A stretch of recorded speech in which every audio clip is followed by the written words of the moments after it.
गोकुळची सर्वसाधारण सभा नेहमीप्रमाणे सत्ताधारी आणि विरोधक यांच्या गोंधळामध्ये पार पडली आहे। विरोधी गटाच्या संचालिका शौमिका महाडिक यांच्या समोर सतेज पाटील, हसन मुश्रीफ यांचे फलक घेऊन सत्ताधारी सदस्यांनी जोरदार घोषणाबाजी केली।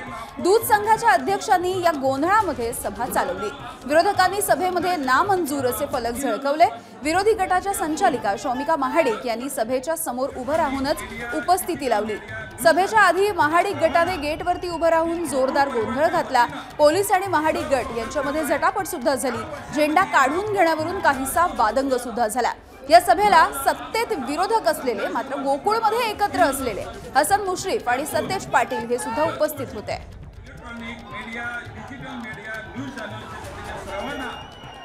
गोकुळ परिवाराच्या वतीनं सर स्वागत करत आहे। या वर्षामध्ये मिळणार आहे हे पण या निमित्तानं नमूद करायचं। 197 खातांमध्ये वाढ झाली असून त्यासाठी संघात 63 त्यावेळी दूध व्यवसाय म्हणून तेवढीच ओळख सामान्य वाढ झालेली आहे। हे सुद्धा हे निमित्तानं आनंद म्हैस दुधासाठी सरासरी 7,50,000 लिटर गाईची दूध संख्या सुरू होते। संघाची वार्षिक सर्वसाधारण सभा सुरू झाली, मात्र सभेच्या सुरुवातीलाच आपण पाहतोय विरोधक या सभेच्या ठिकाणी येतात। गोंधळ या ठिकाणी घालायला त्यांनी सुरुवात केली आहे। जर आपण पाहिलं तर विरोधकांच्याकडून एकच घोषणाबाजी करण्यात आहे आणि दुसरीकडे सभाध्यक्ष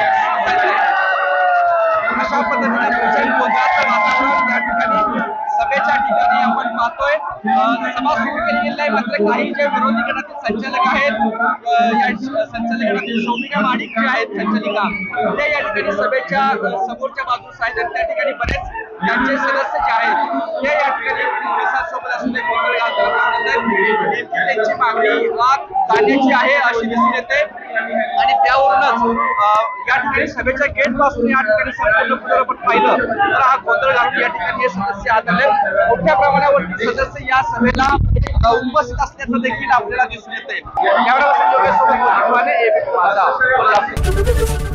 एबीपी माझा, उघडा डोळे बघा नीट।